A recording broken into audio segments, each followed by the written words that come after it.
मैं राजस्थान जयपुर से दिलीप सिंह मेहरोली और राजस्थान टूरिस्ट कार एसोसिएशन अध्यक्ष। बहुत फक्र की बात है कि आज हम सभी भारतवर्ष के कोने कोने से आए हैं। टैक्स से संबंधित जो भी हैं, ट्रांसपोर्टर हैं, सभी एक मंच के माध्यम से अपनी आवाज केंद्र सरकार तक पहुंचाने आए।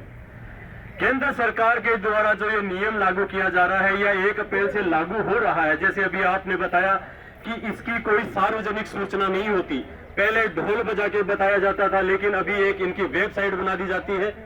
उस वेबसाइट के अंदर हमारे को पता ही नहीं रहता कि कब कौन सा नियम इन्होंने थोप दिया, और जब वो लागू होने वाला होता है, मेरा मानना है कि उसको कम से कम सोशल मीडिया के माध्यम से, जैसे आज इलेक्ट्रॉनिक मीडिया है, प्रिंट मीडिया है, इनके माध्यम से सभी राज्यों के अंदर पहले यह बताना चाहिए।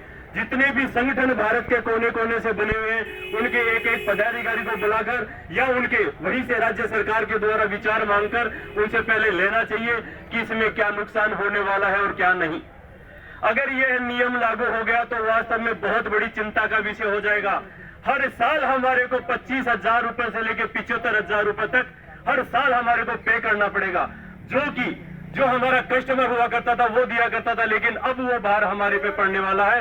तो इस चीज का वास्तव में विरोध होना ही चाहिए। अगर आज राज्य सरकार या केंद्र सरकार जागृत नहीं होती है तो आने वाले समय में इसकी रणनीति बनाकर पूरे भारतवर्ष के अंदर चक्का जाम किया जाएगा। अगर चक्का जाम हो जाता है तो समझ लो देश जाम हो गया। ये क्षमता हमारे में है दोस्तों, ये ताकत हमारे में है, लेकिन हमारे को पहचाननी होगी।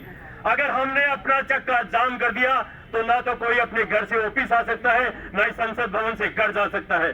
तो ये ताकत हमारे में है, इस ताकत को सरकार को दिखाना होगा। हम यही कहना चाहते हैं कि आने वाले 1 अप्रैल को जो आपने ये निर्णय लिया है उसको बदलना होगा, क्योंकि ये हमारे पक्ष में नहीं है।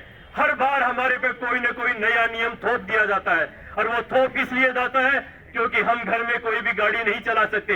हमारी गाड़ी अगर चलेगी तो रोड पे चलेगी, और रोड पे चलेगी तो परिवहन विभाग ले लो, ट्रैफिक विभाग ले लो, पुलिस विभाग ले लो, हर तरह से हमारे को परेशान किया जाता है। लूट मचा रखी है, इस लूट को बंद करना ही होगा। राजस्थान के अंदर जैसे अभी बात चल रही थी कोरोना काल के कारण, कोरोना काल में भी जो हमारे ट्रांसपोर्टर यूनियन है, ट्रांसपोर्टर बंधु है, ड्राइवर बंधु है, उन्होंने हर आदमी अपने घर में अपने परिवार के साथ में सुरक्षित रहने की कोशिश कर रहा था। लेकिन उस समय में भी ड्राइवर और ट्रांसपोर्टर घर से बाहर निकला और एक स्थान से दूसरे स्थान तक, गंतव्य स्थान तक पहुंचाने का काम हर ड्राइवर बंधु ने किया, ट्रांसपोर्ट ऑपरेटर ने किया। लेकिन ना तो किसी राज्य सरकार ने, ना ही किसी केंद्र सरकार ने 2 शब्द भी उन बंधुओं के लिए बोला। बड़े शर्म की बात है, कोरोना काल जैसी बीमारी के अंदर जो महामारी थी पूरे विश्व के अंदर फैली हुई थी, लेकिन उसमें भी जो ट्रांसपोर्टर बंधु और जो ड्राइवर बंधुओं ने एक स्थान से दूसरे स्थान पर, चाहे वो पुलिस टीम हो, चाहे वो मेडिकल टीम हो, चाहे वो अप्रवासी हो, उनको घर घर पहुंचाने का काम किया। लेकिन बड़े शर्म की बात है कि इतना बड़ा देश होते हुए भी ना तो किसी मंत्री ने, ना ही किसी सांसद ने, और ना ही किसी छोटे मोटे विधायक ने ये दो बात उनके लिए धन्यवाद के लिए बोली। पेट्रोल और डीजल की जहां पर तो बात आ रही है, वास्तव में यह बहुत चिंतनीय विषय है।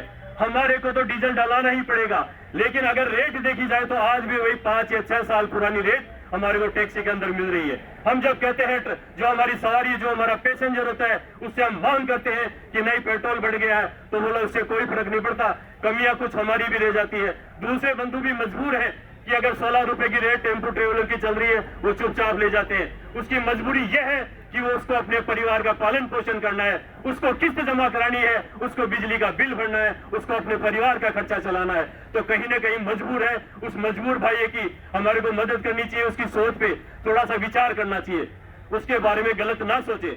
हमारे को गलत सोचने पर अगर कोई मजबूर कर रहा था, केंद्र और राज्य सरकारें कर रही है।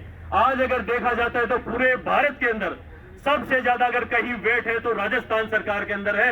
राजस्थान सरकार के अंदर इतना ज्यादा वेट कर रखा है, 36% तक टैक्स, 36% तक जो डीजल और पेट्रोल पर वेट है। उस कारण से हमारे जो टूर ऑपरेटर बंधु हैं, वो आसपास के राज्यों से, चाहे वो हरियाणा हो, चाहे पंजाब हो, चाहे यूपी हो, वहां से अपना डीजल या पेट्रोल लेके आते हैं। तो ये राजस्व का अगर कहीं पे नुकसान हो रहा है तो राज्य सरकार, राजस्थान को भी हो रहा है। लेकिन हमारी सरकार है कि सुनने को तैयार ही नहीं है।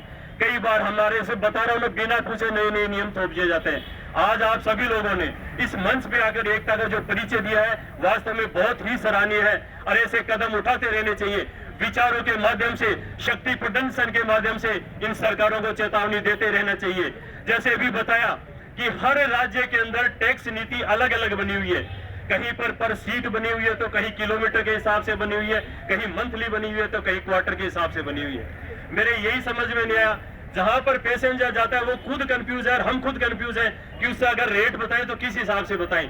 हिमाचल में आप जाओगे अलग रेट मिलेगी, पंजाब में आप जाओगे अलग रेट मिलेगी। कहीं 24 घंटे का टैक्स काटा जाता है, तो कहीं 3 महीने का, कहीं 1 महीने का, तो कहीं प्रतिदिन का है, और कहीं पर सीट के हिसाब से।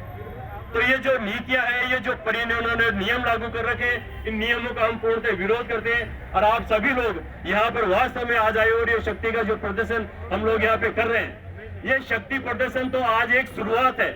आप लोगों को, केंद्र सरकार को ये सिर्फ बताना चाहते हैं कि यहाँ पर जो पधारे हैं वो सिर्फ और सिर्फ जो आज जिन्होंने संगठन बना रखे हैं उसके पदाधिकारी हैं। अगर इनके परिवार सहित रोड पे इनके टीम उतर गई तो राज्य सरकार नहीं, पूरे केंद्र सरकार को झुकना पड़ेगा। और ये वास्तव में हकीकत की बात है।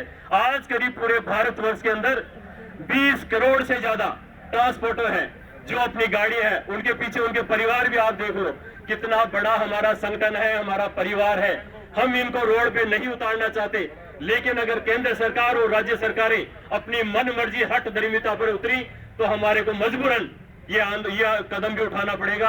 आप सभी लोगों ने यहाँ आकर जो एकता का परिचय दिया है, एक मंच के नीचे आए हो, एक साथ बैठे हो, इसके लिए बहुत बहुत धन्यवाद। राजस्थान की तरफ से जब भी आप लोग आंदोलन का आगाज करोगे, हम हमेशा आपके साथ कंधे से कंधे मिलाकर खड़े रहेंगे। जय हिंद, जय भारत।